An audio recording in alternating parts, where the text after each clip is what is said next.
आज हम शिव महापुराण का पंचम उमा संहिता का 30वां अध्याय पढ़ने जा रहे हैं। शिव जी की महिमा।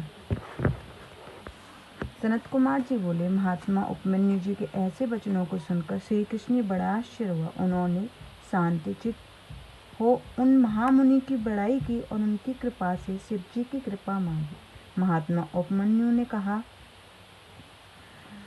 हे परशुत्तम, चिंता ना करो, तुम्हें शीघ्र ही महादेव जी का दर्शन होगा। हे हरि, आज के 16वें महीने में तुम्हें पार्वती सहित शिव जी का श्रेष्ठ वरदान प्राप्त होगा। इसके लिए मैं तुम्हें एक मंत्र बतलाता हूँ, जिसका कि जप कर तुम शिव जी का दर्शन कर लोगे तो तुम्हें अपने बल के समान भी पुत्र प्राप्त होगा। ओम नमः शिवाय। इस मंत्र के जपने से मनुष्य की सारी मनोकामना पूर्ण होती हैं। सनत कुमार कहते हैं, इस प्रकार की महादेव जी की कथाओं को कहते हुए उन्हें वह 8 दिन का समय एक क्षण के समान के व्यतीत हो गया। 9वें दिन वो महामुनि ने उन्हें अथर्ववेद शीर्षस्थ शिव के महामंत्र की दीक्षा दी। फिर तो उसे जटाधारी मुंडे सावधान होकर एक हाथ के ऊपर उठाए हुए पैर के अंगूठे पर सारे शरीर का भार रखे हुए तप करने लगे।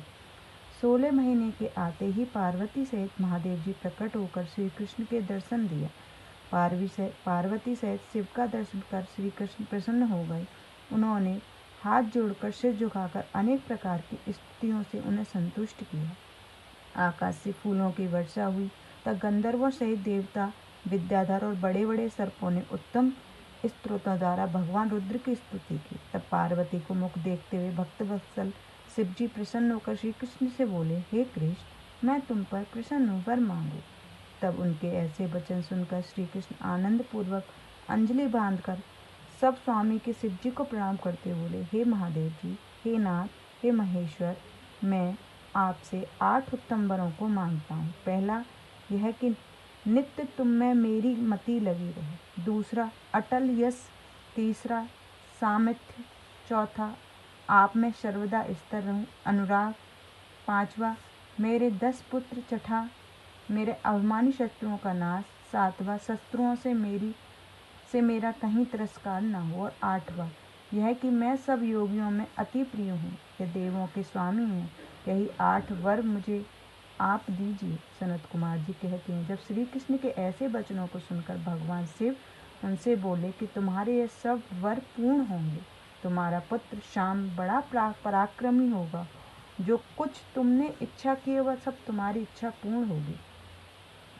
इस प्रकार महादेव जी ने संपूर्ण वरों को प्राप्त कर श्री कृष्ण के उनकी बड़ी स्तुति की और शिव जी को संतुष्ट हुए। तब तपस्वी श्री कृष्ण संतुष्ट हुए भक्तवत्सल पार्वती से बोले, हे कृष्ण, मैं तुमसे प्रसन्न हूँ, तुम भी मुझसे जो चाहे वर मांगो। श्री कृष्ण ने कहा, हे देवी, यदि आप मुझ पर प्रसन्न हैं तो वर देना चाहती हैं तो मुझे यह वर दीजिए कि मेरे ब्राह्मणों से कभी देश न हो और मैं सदा ब्राह्मणों को पूजूं तथा मेरे माता पिता मुझसे सर्वदा संतुष्ट रहें। मैं जहाँ जाऊँ मेरे अनुकूल रहें, मेरी योग्य कुल में उत्पत्ति हो गए। मैं इंद्र आदि देवताओं तथा गृहस्थ सन्यासियों और अतिथियों को सैकड़ों यज्ञों से संतुष्ट करूं। हे शंकरी, मैं तुम्हारे प्रसाद सहस्त्र स्त्रियों का प्राण प्रिय रहूं तथा उनमें मेरी अटल प्रीति हो गई। सनत कुमार जी कहते हैं, तब श्री कृष्ण के वचनों को सुनकर देवी सनातनी ने विस्मित होकर तथास्तु अर्थात ऐसा ही होगा यह कह दिया।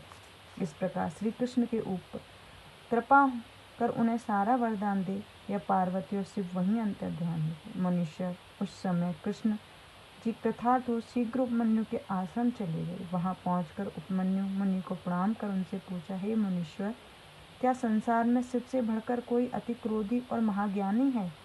उपमन्यु ने कहा, हे गोविंद, शिव जी से बढ़कर ना तो ज्ञानी है, न तपी है, न कोई शूर है। एक समय